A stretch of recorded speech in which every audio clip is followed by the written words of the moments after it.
Welcome and thank you for tuning in. You're listening to the Beyond 50 radio program. I'm Daniel Davis. We're at a time and an age that every one of us are trying to find our not only personal place in this world, but our personal power. With all these marches on Washington, we ever begin to think, are we ever going to find our freedom to be able to choose to do the things that we enjoy doing without somebody restraining us? Joining us on the Beyond 50 radio program today is a clinical hypnotherapist, and he's also a self-improvement expert whose works have been featured in the Learning Channel, Redbook, and also MTV. So he pretty much fits the gamut of everybody who might be interested in trying to alleviate such things as stress, depression, anxiety, addiction, and obesity. I'd like to welcome to the Beyond 50 radio program today author of the book, The Synthesis Effect. It's your direct path to personal power and transformation, and our guest, Dr. John McGrail. Dr. McGrail, thank you for joining us here on the Beyond 50 radio program. Hi, Daniel. Thank you for having me. I'm delighted to be here. You bet. Now, did all of this start as a result of you being in the military and being an aviator and realizing that if people become focused on what their goal is, that they could find things might just work out the way they imagine them to? Or how did all this begin for you? Now, it actually began quite a long time. I started playing with hypnosis when I was in the military because I found it to be an excellent reliever of stress. As an aircraft commander in the Coast Guard doing search and rescue missions, I was under a lot of stress. I was a young guy, and learning self-hypnosis helped me manage that. But the path that led me to this career really unfolded much later in life. And really what happened was I got tired of not having the life I wanted. When things aren't going the way we want them to, when we are insecure or lack self-confidence or have bad relationships or we're not, our career's not going the way we want it to or whatever it is, we all have issues, but we feel broken. And the truth of the matter is I finally got tired of feeling broken. And so I decided to do something about it, and I went and I got help, and I rediscovered myself. And when that process began, it gradually led me to doing what I do today. A lot of other things happened. The universe comes into sort of confluence, but the right set of circumstances occurred, and I realized that this was my calling, was to help people empower their lives and to share what I had learned. And I've always been interested in the human condition and philosophy and biology and all these different subjects about how we came to be who we are. And so all of that really helped the evolution of me doing what I do today. Now, here's the interesting thing. It seems, give or take about 8 years ago, that you really began to see, whether it was in film or in print or even on television, a lot of people moving the self-help realm into the realm of quantum physics. Yes. And, some of the efforts, although I applaud all of them for at least saying, here's what this science is all about, some of them are a little mythy and iffy, whatever, the case is. For instance, you'll see the power of intention. Just sit around and think about what you want. If you give it enough time and you have enough clear intention, you'll get what you want. And so you see a lot of people sitting around frustrated, well, why am I not getting what I want? Then the law of attraction comes up, and it's, oh, gee whiz, I'm doing everything they tell me to do, but I'm not attracting the things that I believe I want. But as you talk about this in your book, The Synthesis Effect, is that we are truly creators of our reality. The question becomes is, even though you're doing it from a conscious level, what reality are you really creating or believe you're creating? Well, it's interesting because I'm a big fan of quantum physics, and the reason for that is that I was raised as a conventional Western thinker. I'm very scientific in the way I go about doing what I do, and I was a science major in college. And the science of quantum physics, the real science behind it, is in fact showing that the very energy of our thoughts and our behaviors has an effect on our environment. And when you read the results of these experiments that they've duplicated over and over and over again, it's mind-boggling because it doesn't feel that way to us. It feels as if life is happening to us.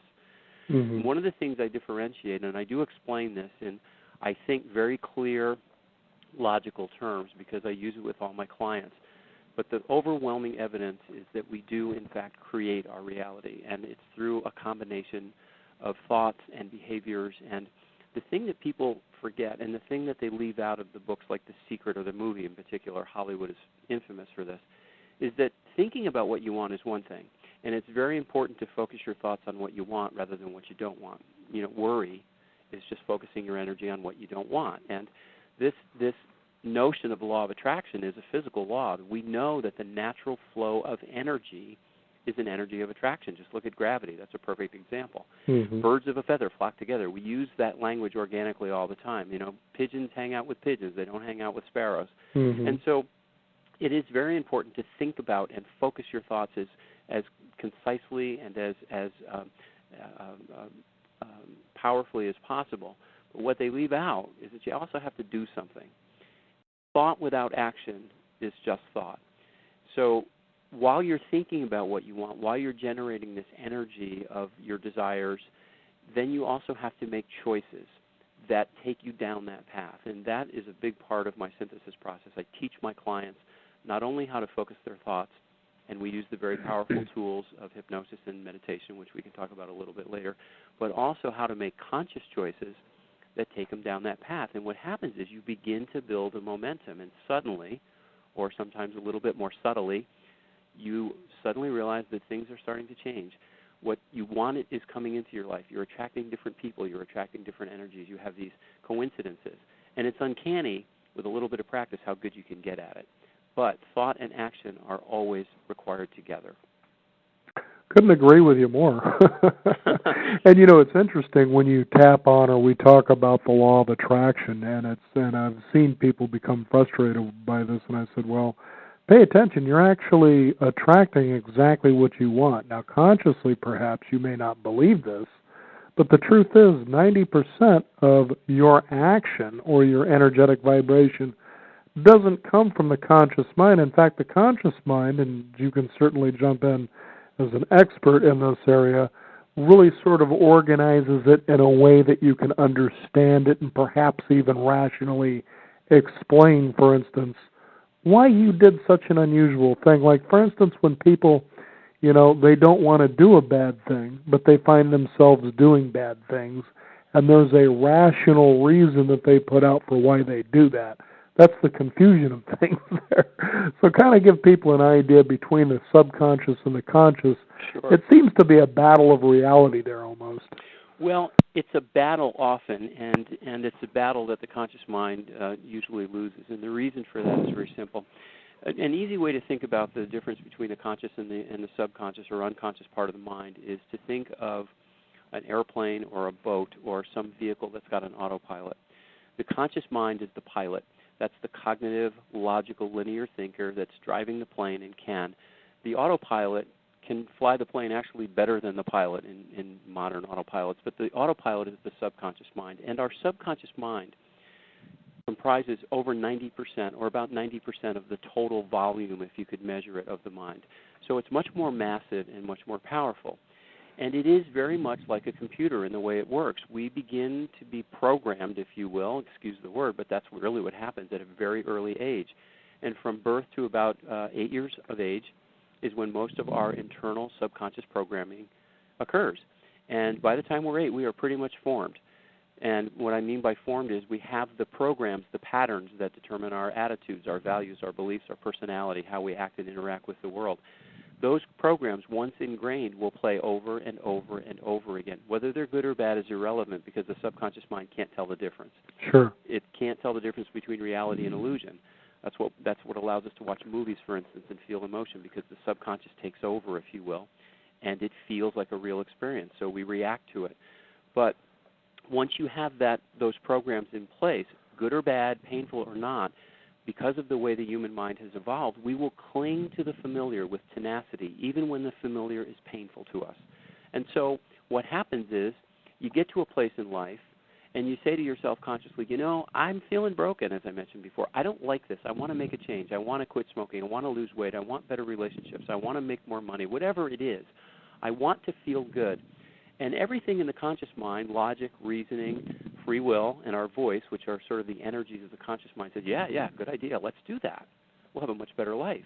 But then it's got to go through this little filtering mechanism, and the filtering mechanism says, let me check the database and see how we're supposed to respond to this. And, of course, if the program is exactly opposite, you've got a tug-of-war going on. 90 guys, the autopilot, are pulling one way on the rope, and 10 guys, the conscious mind, the pilot, are pulling the other way.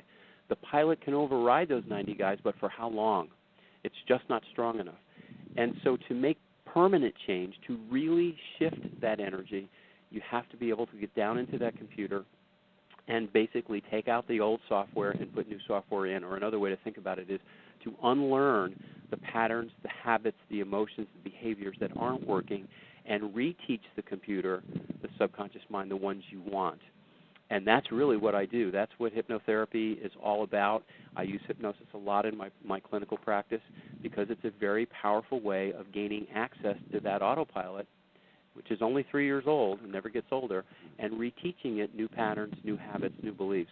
And it's amazing how quickly it will learn if you let it. You know, and I couldn't agree with you, especially for our listeners out there. Our guest today, Dr. John McGrail, we're talking about his book, simply titled The Synthesis Effect. Now, one of the things you talked about was smoking. Now, here's one of those ideals there that we know that it's bad, and I can't imagine anybody who put their first cigarette in their mouth and first inhaled the smoke that can say they truly enjoyed it so much they want to do it again. But people who have smoked for years, who continue to do this even in lieu of the fact that they might get a cancer of some form or a heart disease, you know that what this does, it just isn't good for you. But you continue to do this, so you rationalize the behavior. Right. Exactly. And I think that's really funny because that's what the conscious mind is doing. But you know inherently it's wrong, or it's not good for you. I shouldn't say wrong. Not really good for you. I mean, when I smoked years and years and years ago, I never could stand the way that I felt after having a cigarette. Right. But in reality, what I would tell people is I enjoyed for the social and the smoke of it. Mm-hmm. But then I realized, I just couldn't do this anymore, and eventually the habit fell away, which I was so glad. But it's amazing how we'll begin to rationalize behavior that just doesn't make any sense. Right. Exactly, we do, and again, that is sort of a way of coping with the battle that's going on between your unconscious programming, those patterns that play over and over again, and your conscious desires to have a healthier, happier life. But again, and it's very, very common, and in Western society, as you well know, and I think the folks in our generation can tell, we have become singularly talented at focusing on what I call the dark side of the contrast equation. The entire human experience is based on one concept, contrast. Is this good? Is it bad? Is it happy? Is it sad? Am I feeling good? Is it pain, pleasure, love, hate, war, peace, et cetera, et cetera? That is the essence of human existence, and it has been since we became modern humans. And we, in our modern industrialized societies, have become really good at focusing on what I call the dark side of that equation, lack. I don't have enough, I'm not enough, I want more, I want more, I want more. You turn on the news, we're bombarded with it 24/7. All we hear about is what's going wrong with the world and with people. And so it becomes ingrained in our programming, and we will rationalize anything to feel better, but it doesn't ever create a permanent solution. Mm-hmm. You bring up something that's really fascinating, as you said earlier in the program, and a lot of people who are listening to our program would be at a point, yes, I know, since childhood, I am the sum of all the parts of that I've learned in the first 5 years, and, how do I reprogram that? But it even goes further, and just to let you know, within the last 6 months, I've been doing reading in areas of subliminal persuasion. Mm-hmm. And I became astounded as I came across a couple of books on how the advertising community actually uses subliminals, if you will, and whether you see them visually or you hear them. I said, this is how this works. Now, talk about, for instance, so people get an idea of subliminals, how the subconscious mind versus the conscious mind actually collects information.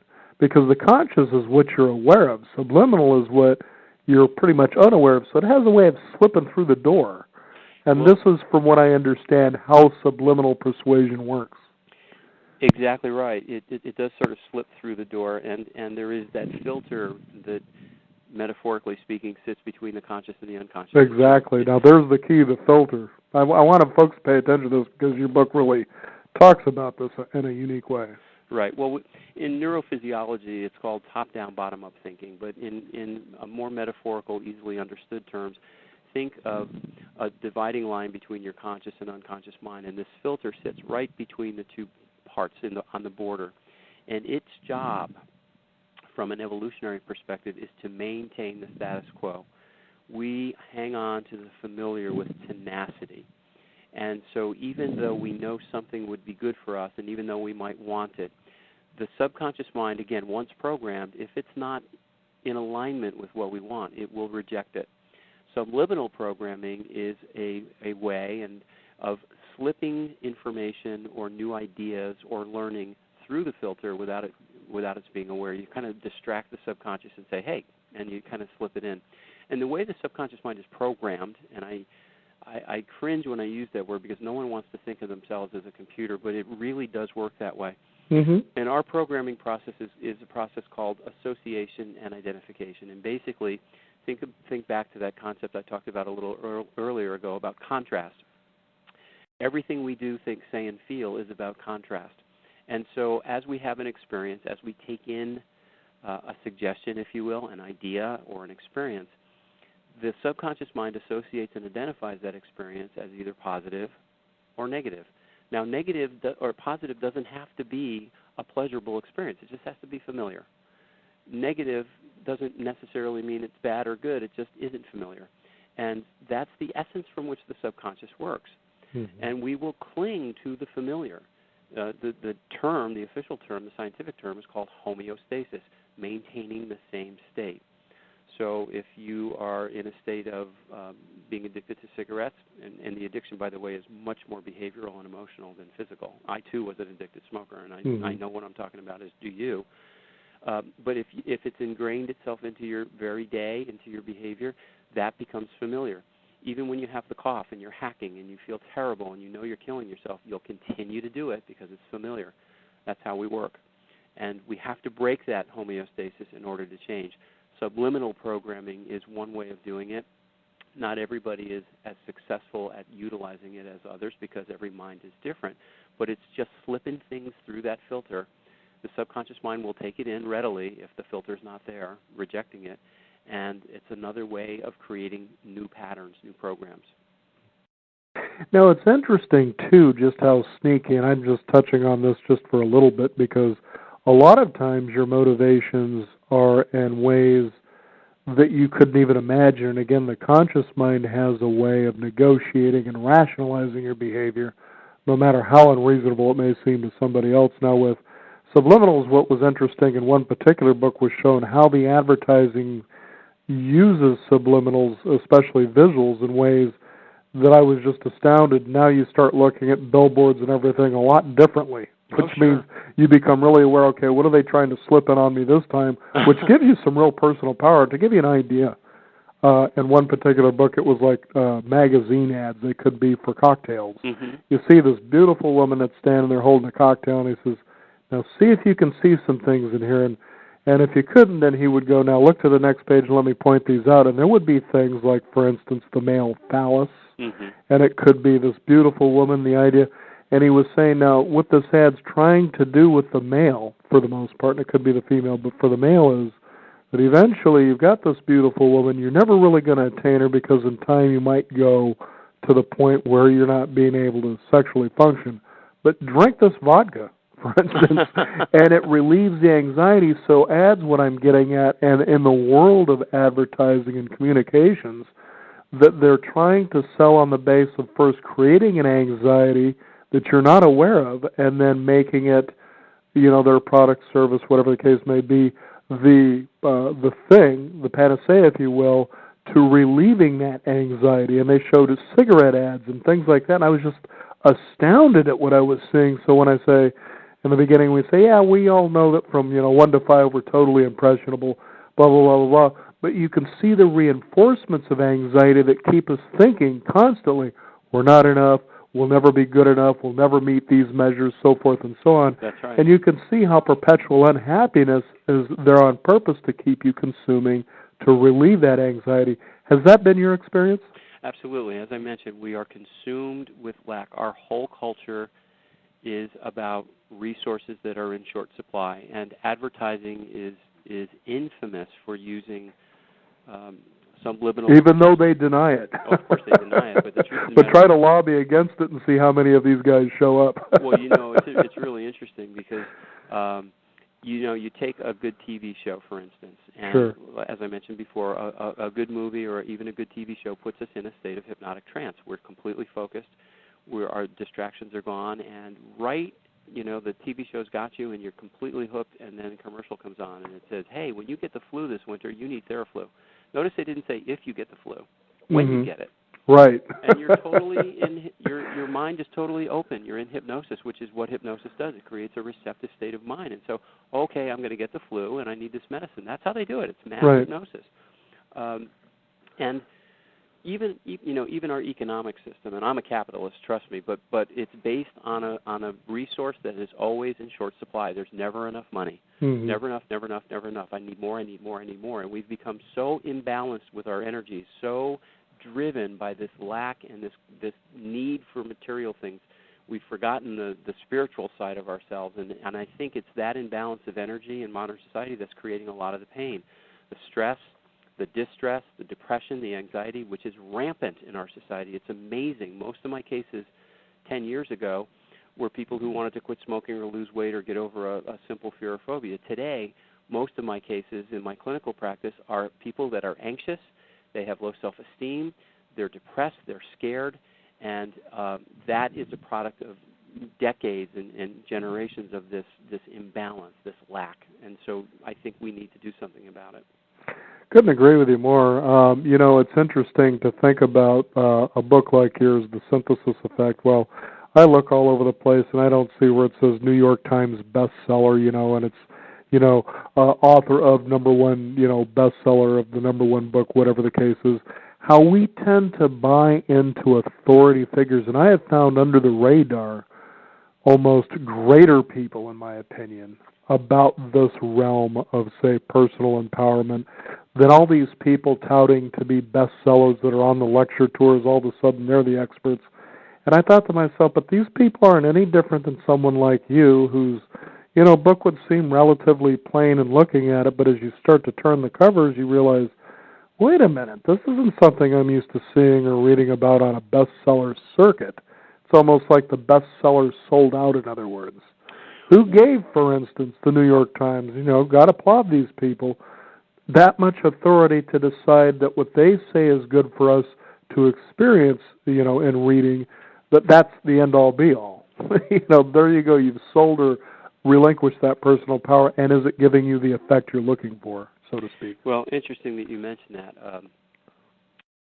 I absolutely intend, my book is brand new, it's not been out very long at all, and I absolutely intend that it becomes a bestseller. It's one of the reasons that I'm talking to folks like you, is that I want people to... And I want to see you do that. Thank you. don't believe me, don't. All that means is that, people are buying the book. And, the right. thing with my process, the synthesis process, and I just used that term because I had to come up with something, and it really does, the reason it works so well and it's so effective, I think, and I've got thousands and thousands of happy clients that would attest to that. And in fact, if folks go to my website, they can see some of those folks talking about what it's like to work with me and more importantly, my system. But the reason it's so effective is because I have taken the way Western thinkers think, and I have developed a process that, first of all, creates understanding. We are all about, in Western society, and when I mean Western society, I mean modern industrial society, sure. as opposed to the ancient indigenous cultures. We are all about, I'll believe it when I see it. That's how we think.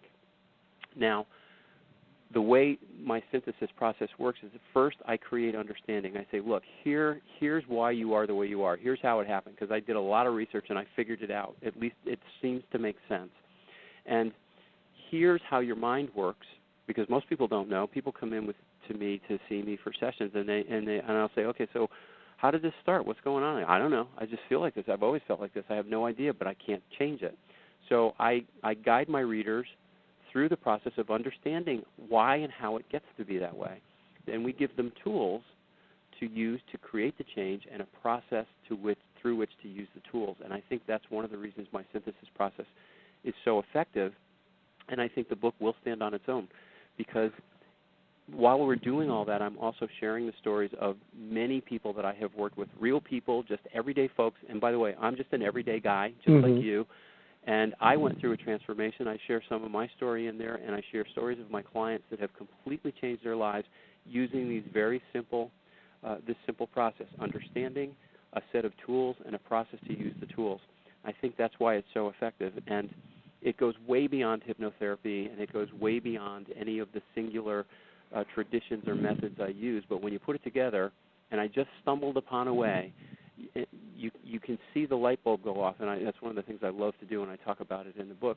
When I take a client through this in person, you can see the light bulb go off. Just happened today with a 70-year-old woman who's been miserable most of her life, and she went, I get it.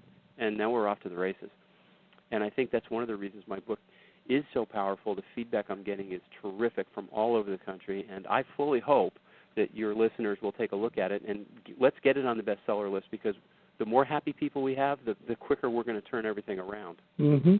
Absolutely. Couldn't agree with you more. Now, what I really liked is that you put two things together that I didn't think about before that I feel are very valuable tools, and I think the most important thing for our listeners to take away from this is when you can begin to listen to and to understand and have a relationship with your subconscious, well, I would think things would get a lot easier. What do you think about that?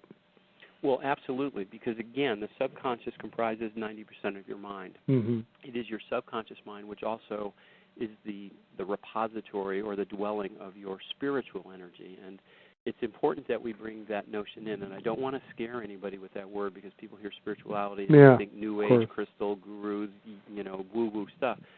The truth of the matter is, and again, we go back to quantum physics, modern scientists are proving scientific rigor that this thing, this essence of consciousness that we call spirit exists. There's a neurophysiologist at Stanford, Dr. Carl Pribram, who has been studying the nature and the function of the human mind for years. And back when I was doing my doctoral work, I was in the middle of researching a paper, and I stumbled upon an interview that he had done with a radio station, and I read it just because I'd heard his name and I didn't really know much about him. But anyway, the point is that he said in this interview on national radio that whether we like it or not, we scientists are proving that we are spiritual beings living in a physical body. So we better get used to it, because that seems to be the nature of reality. We have the science behind it. And so, yes, the subconscious spiritual part of the mind is the most powerful part of the mind. It is the engine of behavior. That's what I call it. Mm-hmm. So the better you learn to help it work the way you want it to, so that it's in alignment with your conscious desires, first of all, the more powerful you become, the more you begin manifesting and attracting what you want using that law of attraction, which, again, is a physical law. It's there. We know it. And the more empowered your life becomes. And it's really amazing. It can start with a small change. A lot of people say, well, I have this huge issue. I can never change that. Let's start with something smaller. One of my favorite case studies, again, I share this in the book, was a young man who had this horrible nail-biting habit. He bit his nails down to the nubs till they were bleeding. And, of course, it was just a symptom of a much bigger issue. But he was a young veterinary student and just getting ready to get out of school. He came to me to stop biting his nails. And, we started working together, and that took about 2 sessions for that to be gone. That's all it takes usually. And, of course, what happens is once a person realizes, hey, I can control this subconscious mind of mine, well, now, as I mentioned a little earlier, you're off to the races, because if you can do that, well, maybe I can do this, and maybe I can do this, and maybe I can do this. And the next thing you know, life's a lot of fun. And rule number 1 in my method, and my readers and my clients and my seminar and workshop students hear this right out of the gate, rule number 1, life is supposed to be fun, and it can be. You can get so good at it that, and I don't mean a series of hedonistic experiences, I mean a life that you really enjoy living. You look forward to getting up in the morning, and you like the people you're dealing with and the choices you're making, and you're healthy and strong and you feel great. You can get so good at that you can virtually eliminate suffering. Virtually, of course, it's never perfect. No, of course not, but it's a heck of a lot better than where you're at now. Absolutely, and I call that state of living, being mindful and present and having the conscious and unconscious mind working so well together, I call that practical enlightenment. I get that from the Buddha, who said, enlightenment is the end of suffering. Well, that sounds pretty good to me. And we can, anybody, we're not going to be Buddhas or Jesus or Gandhis or Mother Teresa's, perhaps most of us, but the fact of the matter is there is not a person out there who doesn't have the ability to create a life virtually free of suffering. And when your life is working that way, my goodness, it's fun.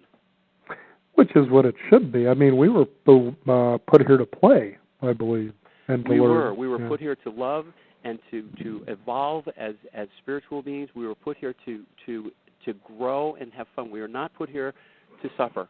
That whole notion of no pain, no gain, I don't know where they got that, or that you have to suffer in order to really get the rewards out of life.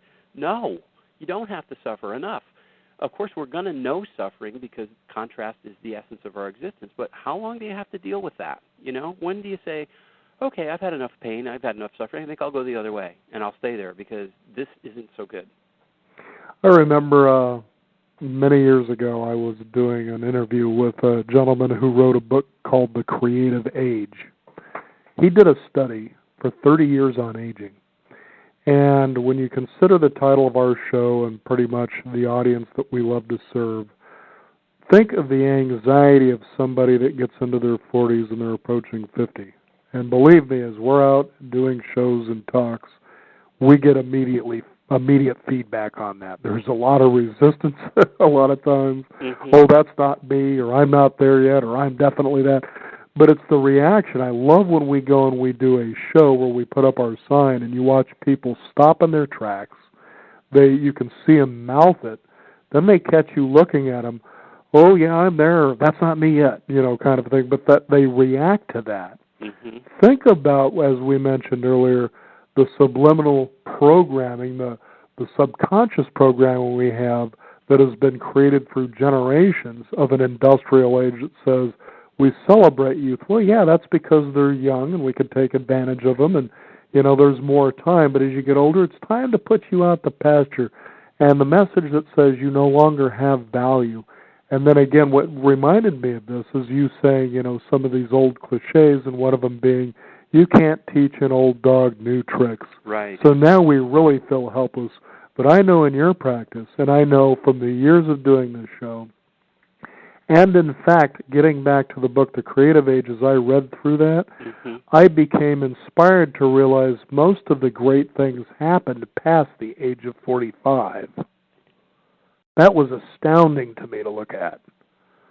A lot of great achievements happened past the age of 45. Absolutely.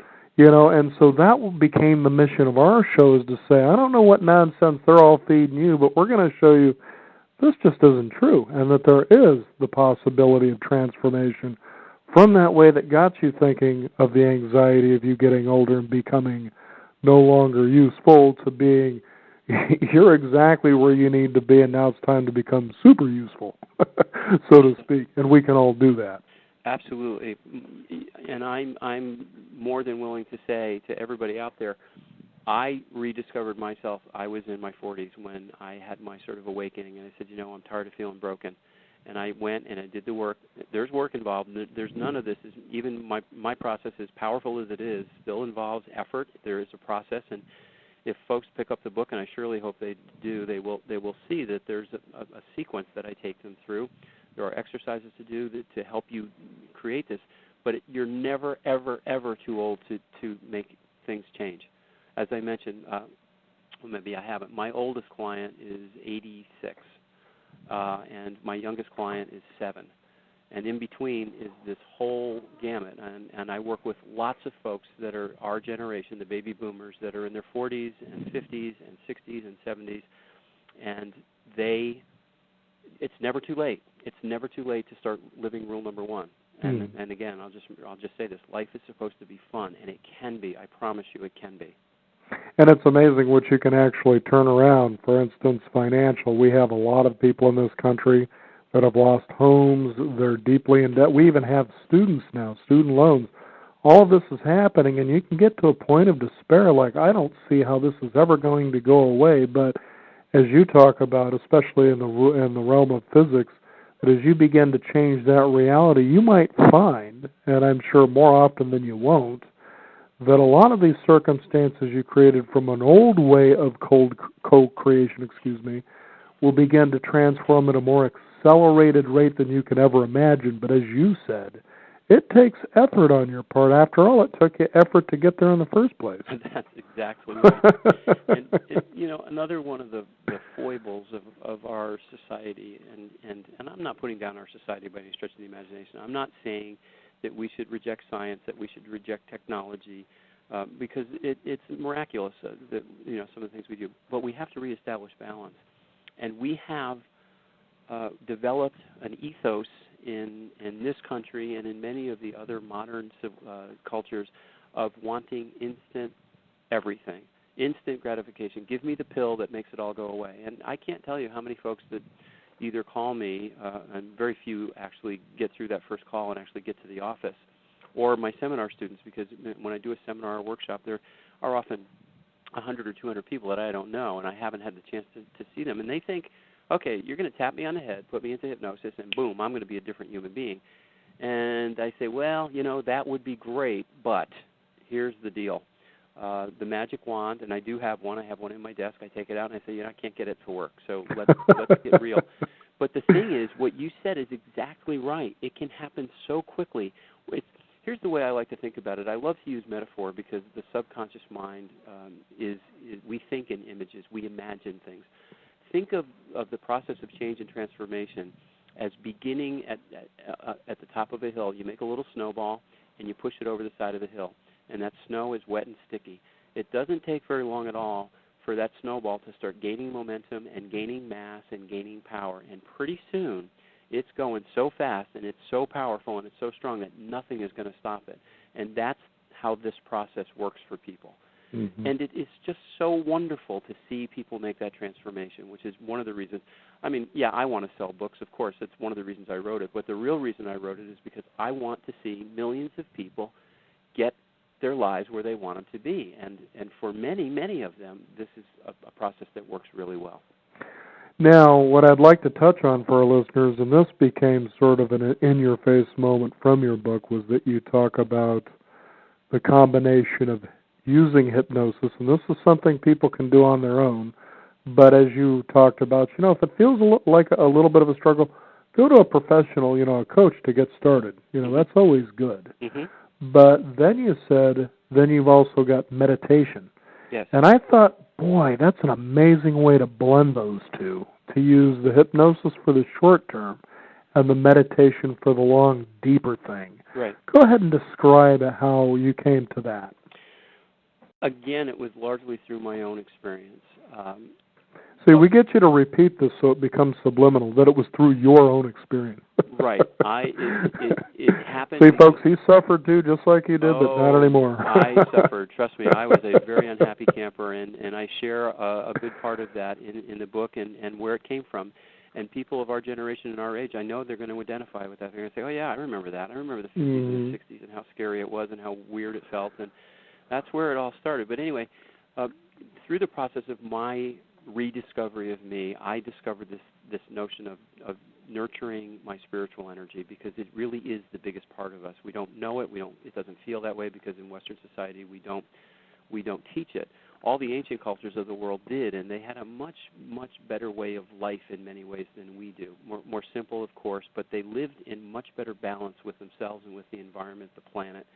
And energetically speaking, they were doing millennia ago what quantum physicists are now proving as far as the reality is concerned. But to get back to the point, meditation and hypnosis are essentially the same state of consciousness.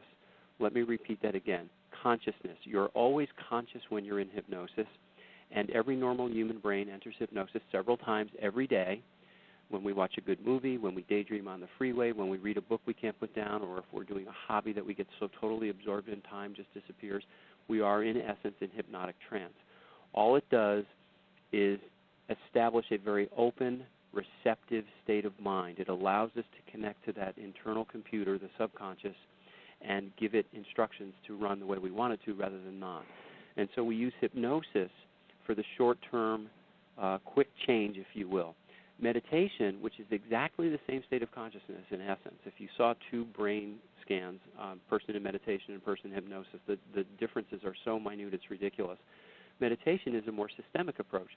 And so the reason I brought them together is because I realized, well, wait, People are coming to me to change something, get rid of this fear or this phobia or my anxiety or my stress, which, as I mentioned before, is the biggest part of my practice these days, to make me feel empowered.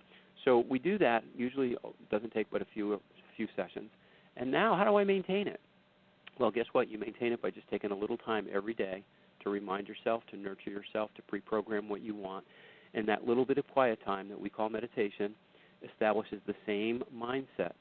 And it's very much like I tell my clients all the time, eating food. Do you eat every 2 or 3 days? No, you eat every day, because if you didn't, your body would atrophy.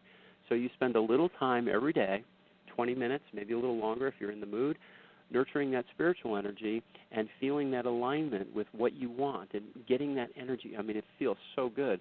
Well, that maintains your spiritual energy, and all you have to do is be consistent about it, and it keeps your spiritual energy in tune. That keeps your emotional energy, your ego, the you, the me, the Daniel, the John, the Irving or Kathy or Susie or Betty, that keeps that little child in a nice, safe place. And, of course, it also makes it compelling to take care of your body. Your body is the vehicle that takes you through this lifetime. If you take good care of it, for the most part, it'll last a very long time. And so these three energy streams, which is the way I describe it, it's not the way it really works, but that's the way it feels, physical, emotional, and spiritual energy, when they are balanced and integrated and you take a little time every day to maintain that, you're in good shape. Mm. Boy, and it sure is a lot of fun, too, isn't it? It is. It really is. It's very enjoyable to just take a few minutes out, shut off the radio, shut off the phone, just get quiet and sit and be with yourself and remind yourself how powerful you can be. And I promise your listeners, if you try it, folks, give it 21 days. 21 days is all it takes, and I promise you'll feel a difference. And if you don't, fine. You can always go back to the way you were, but I promise you won't. Yeah, if you're happy with the way you are, I remember even asking Well, you if guys. you're happy with the way you are, then your life's already fun. You don't need my book. But if there's something in your life that you think you would like to change, maybe give this a look. I know there was a point where I had asked a guest on our program a few years ago. I said, so what is it with people? They really desire to change. They say that's what they want, and they just stay miserable. You know, what is it with these people? And she just simply said, some people just love staying in their misery. And I think, well, that's probably true. There's something about it that nurtures them in some strange way. But that goes to saying, that we just will do irrational things, and then we have a conscious mind that rationalizes to a degree that we believe this, yes, of why we do it. Yes. Another way to think about that is, again, with that subconscious program, we literally begin to take on our conditions. So the other part of that, Daniel, and it's really important for folks to realize this, because maybe this is the biggest part, this concept of homeostasis, even though we may want something different, there is an unknown about that. And the unknown, from a very primal perspective, is fear. And we don't like that feeling. And so, and I've had many clients over the years that come in and they say, look, this is what I want to do, and then we start the work, and we're 2-3 sessions in, and they're feeling great, and all of a sudden they disappear. They never come back. And what happens is they get so afraid of, oh, my God, now what am I going to do? I'm actually feeling good. What am I going to do with all that stuff I used to have? Where am I going to? And so they get scared, and they revert back to their old way of being disconnected or diseased. You see this in hospitals, too. My wife and I had to go to the hospital for, she had to have a routine test not long ago, the old colonoscopy. We're all familiar with that at our age. And so I took her over there, and we're walking along the grounds of this beautiful hospital, and you could see the people, they just identify themselves with their conditions. I am diabetes. I am depression. I am cancer. I am that. And it becomes ingrained in their DNA. That's the belief, exactly. That's the belief. But a belief is nothing more than a thought that you think over and over and over and over again. And because it's only a thought, and because it's just energy, it can be changed. Does it take a little work? Yes. Is it a little scary? Maybe. But you know what? What I tell people, look, you were very successful at being disconnected and diseased and feeling bad. If after you feel good for a while you don't like it, you can go back.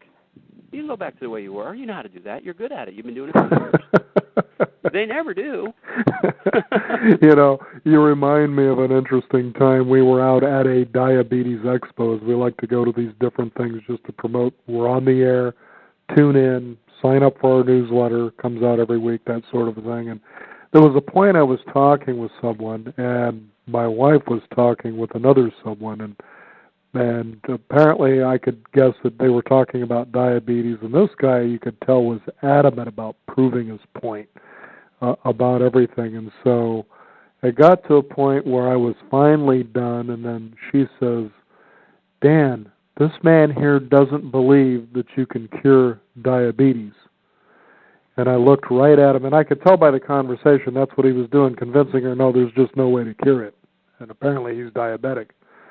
And so as soon as she said that, that guy, you could just feel and see he was ready and braced to just onslaught me with information. And I just simply smiled, and I said, well, that's okay. Good. And it totally deflated him, like, well, what do I do now? And I said, well, why don't you convince me the way you should? I guess he just didn't pick up on the fact I was catching what was going on. And I said, if you don't believe that it's going to be cured, okay. You're the one that's living with it. But what he didn't know is that we have had people on the program that said, mostly in type 2 cases, that you can reverse it and get off medications and live a completely normal life, and in rare cases, even type 1, but I did say rare. And the point is, but you have to desire that that's something you want to do. But if you want to convince me that it can't happen, well, that's fine. Right. And it can happen. And interestingly, as I'm sure you're aware, and this gets back to the whole concept of creating your reality and energy. And different people have different capacities. But 2 quick points. There is overwhelming clinical evidence. We see it over and over again of people who are diagnosed with terminal diseases, and the doctor says, look, there's nothing we can do. Get your affairs in order. And they say, yeah, I don't think I'm ready for that. And through the power of their thoughts and their focus and their energy, they literally cure themselves of what would be terminal diseases. Now, not everybody does that, but a lot of people do. Mm-hmm. And we have, there's clinical evidence. If anybody's heard of Norman Cousins, just Google that name, and he's a prime example. That and the fact that we do all have the ability to tap into a much higher energetic power. We all have that sixth sense, if you will. Mm-hmm. And this is part of the process of doing that, is learning how to use that energy to create what we want, to create the new realities that we desire. And it's totally doable.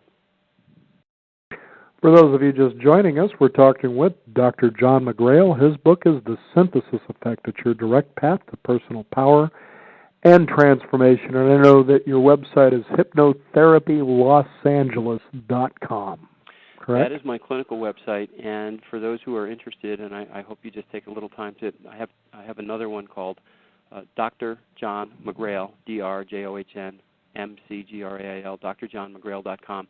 That's my new website that's associated with the book release. And I hope folks will take a look at that. They can read a little bit more about my synthesis process. They can watch a couple of short clips, video clips, see clients that I've worked with, talk about what it's like to use the system and how it worked for them. And if you're at all interested in the book itself, we do have a site for the book, www.thesynthesiseffect.com. It's brand new. It's not quite finished yet, but that's up there. That's also got a video on it with clients talking about what it's like to use the system. And I think that they'll find that it's an easy read. I wrote it to be very conversational and humorous, lots of stories, and it's like a personal session. It's like going through a session with me as we learn the process of synthesis and using it. I'm pretty sure they'll get something out of it. So I hope they take a look. I'm sure they will, and we'll be sure that we post those hot links on our newsletter and our blog as well. And we'll also have an archive of this show on our blog at beyond50radio.com. That is the number 50. One last thing, though, that I would like to leave our listeners with. Okay, now we've talked about personal transformation and all the ways that we have possibly become the way that we are, and we just feel that anxiety as you felt, as I'm sure that I've felt, and many of our listeners are feeling perhaps now, that we want this change. And so what we do is we move and we give you a call, and we follow this process. We get the book and we work at these changes.